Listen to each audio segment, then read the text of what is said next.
Danes v Pomurskem dnevniku. Številne novosti na področju gradbeništva. Skrajšan odpovedni rok. Policija išče nadzornike meje. Pomurko bodo prevzeli ločitveni upniki. Vreme jutri pretežno jasno.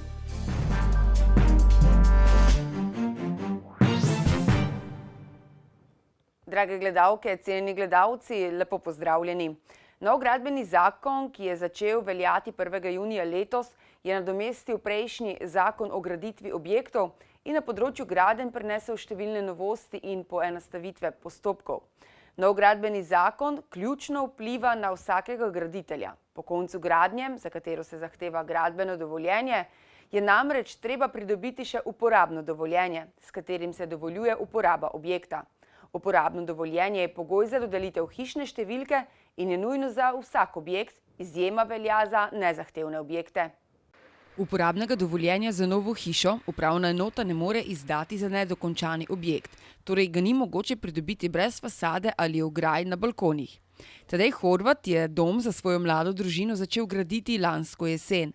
Fasada na hiši pred vselitvijo prvotno ni bila v njihovem finančnem načrtu. Sicer mi tega takoj nismo imeli v planu, smo se mislili prej vseliti, pa kako leto, dve počakati, ampak zdaj očitno bomo morali narediti. Fasada je sestavni del objekta. Uporabnega dovoljenja za objekt ni mogoče dobiti brez fasade ali ograj na balkonih, določa nov gradbeni zakon. Ampak filozofija vseh naših investitorjev je bila taka, pač, da si hišo narediš, fasado pa enkrat pozneje.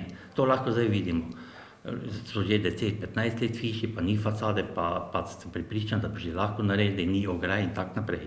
Tako da fasada je sestavni del, jasno pa je, da bodo zdaj morali investitorji imeti pred sabo, da pač zgradijo objekt, ki ima in streho, ki ima zaprejo, bo imela fasada, pa ograje, in da je to en sestavni del, da dobijo hišno številko, da se selijo, ostale stvari pa bodo pač počasi se opremili ali tak naprej. Izvedbo fasade so si številni pustili za čas, ko so si finančno pomogli od gradnje. Načeloma ti lahko fasado narediš kasneje, pač žrtvuješ tistih nekaj evrov več na začetku za mesečno ogrevanje. Drugače pa mislim, da glede na vselitev nima pomena. Lahko greš not, glavno, da so notranja dela zaključena. Nepričakovana ovira za marsikoga, a gradbena inšpekcija lahko vseljenim najprej izreče opozorilo in določi rok za ureditev fasade. Podoben predlog ima tudi projektant Klemenčič. Po domače vselivce bo na gradbišču, dajo en rok recimo 3 leta, čez 3 leta pa mora prinesti uporabno dovoljenje in potrditi to hišno številko in smo rešili v trenutku popolnoma vse, nobenih problemov, nič. Seveda, še enkrat povem, problemi pa bodo pa projekti izvedenih del, kjer se bo tu zdaj pokazalo vse tisto desetletna anarhija, da tako povem, pri gradnjah. Trenutno je priporočen enoletni rok za ureditev nepravilnosti, ki se v primeru hudih socialnih okoliščin lahko podaljša. A vizija graditeljev mora biti celostna. Investitorji imeti pred sabo, da pač zgradijo objekt, ki ima in streho, ki ima zaprejo, bo imela fasada, pa ograje, in da je to en sestavni del, da dobijo hišno številko, da se selijo, ostale stvari pa bodo pač počasi se opremili ali tak naprej. Šele na to naj bi bile na vrsti preostale stvari povezane v selitvijo. Družina Horvat upa, da jim bo uspelo čim prej. Ker določeni izvajalci zamujajo, se ne držijo rokov, računam pa, da bi drugo leto ali pa naslednje leto bilo možno. Nov dom že čaka, a preden bodo v njem zaživeli Horvatovi, bo moral dobiti še fasado.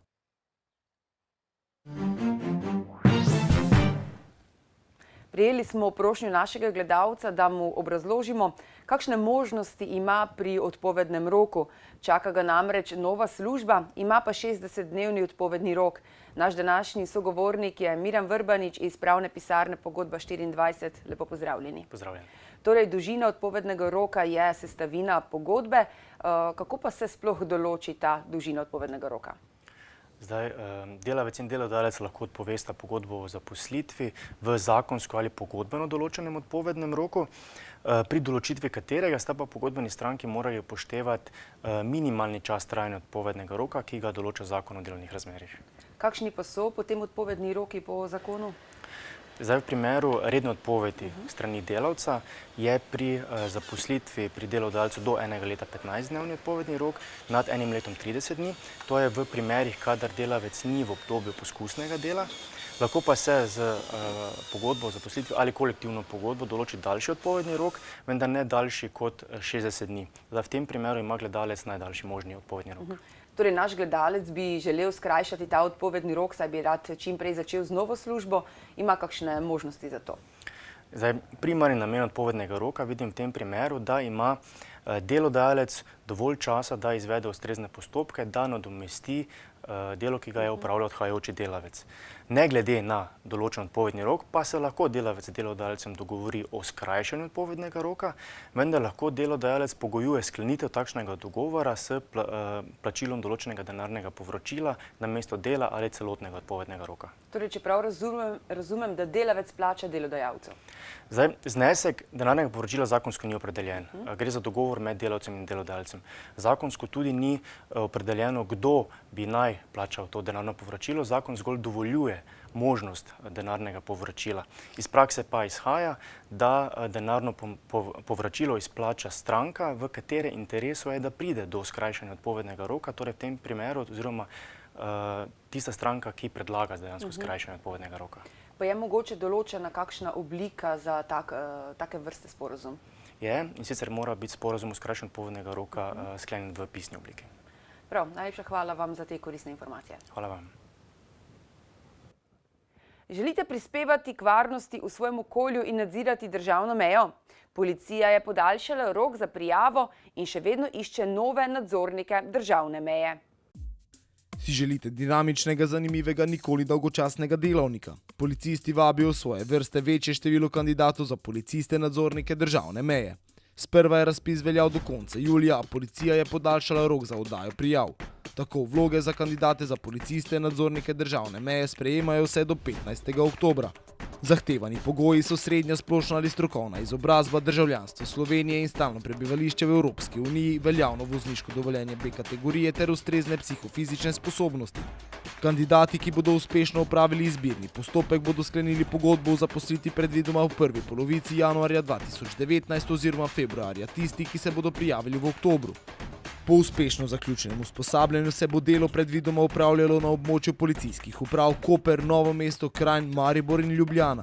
Izbrani kandidati bodo najprej sklenili pogodbo o zaposlitvi za določen čas, po uspešno zaključenem usposabljanju pa bodo sklenili pogodbo o zaposlitvi za nedoločen čas in sicer za opravljanje nalog varovanja šengenske meje in varovanja objektov. Več informacij o razpisu je na voljo na www.policija.si.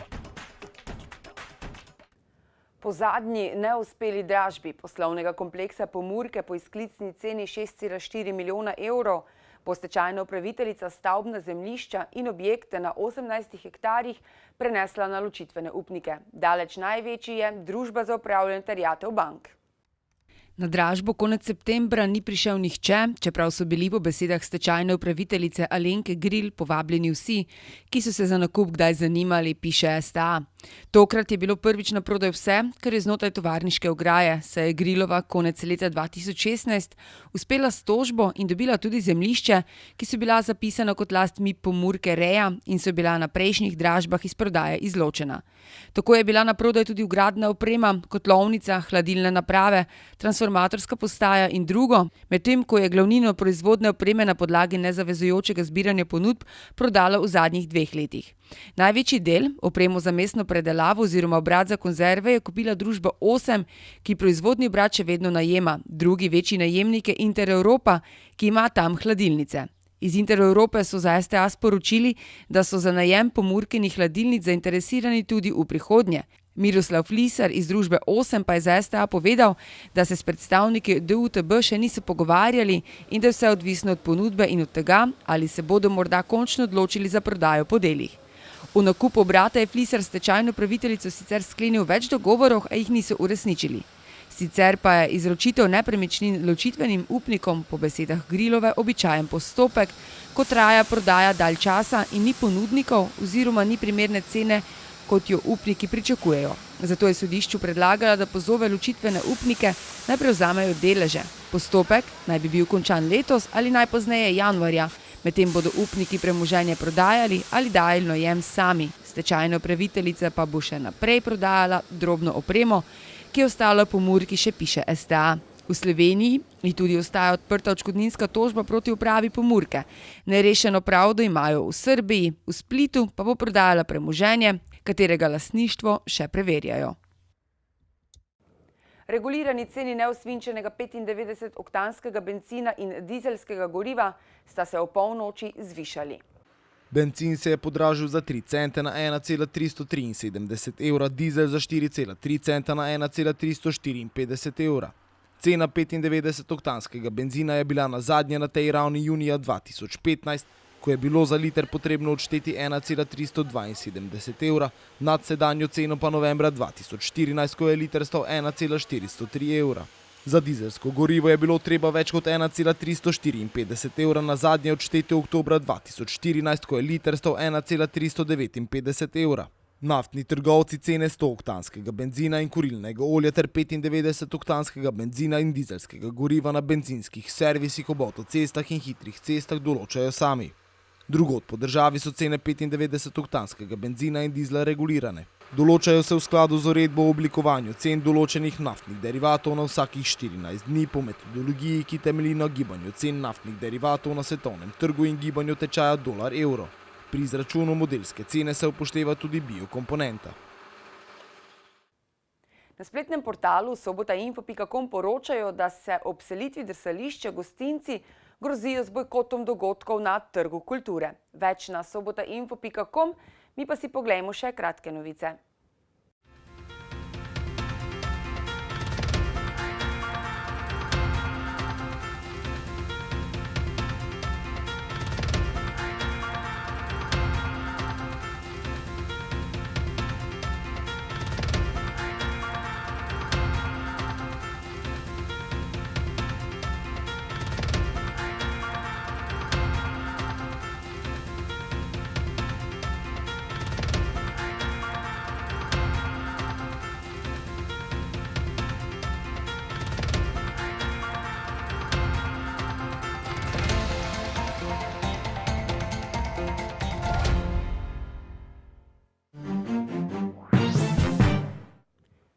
Jutri bo na Primorskem in v gorah pretežno jasno, drugod bo zjutraj in dopoldne megla ali nizka oblačnost, ki se bo sicer čez dan razkurila. Kakšno vreme nas čaka v naslednjih dneh pa v vremenski napovedi. Danes smo imeli večinoma sončen dan s temperaturami okrog 22 stopinj Celzija. Opoldne ste v Krajinskem parku Goričko, Radencih in Lendavi namerili 18 stopinj, v Murski Soboti pa 2 stopinji več. Jutri bo na Primorskem in v gorah pretežno jasno. Drugod bo zjutraj in dopoldne megla ali nizka oblačnost, ki se bo čez dan razkrojila. Na Primorskem bo še pihala šibka burja. Najnižje jutranje temperature v severovzhodni Sloveniji se bodo v Murski Soboti in Mariboru gibale okrog 7 stopinj, dnevne pa se bodo povzpele do 23. V četrtek in petek bo pretežno jasno, zjutraj in dopoldne bo po nižinah megla. Temperature v naših krajih se bodo dopoldan gibale med 6 in 8 stopinjami, dnevne pa okrog prijetnih 22 stopinj Celzija. Toliko smo vam pripravili za danes, več vsebin najdete na naši spletni strani. Ponovno se vidimo spet jutri, lep dan in nasvidenje.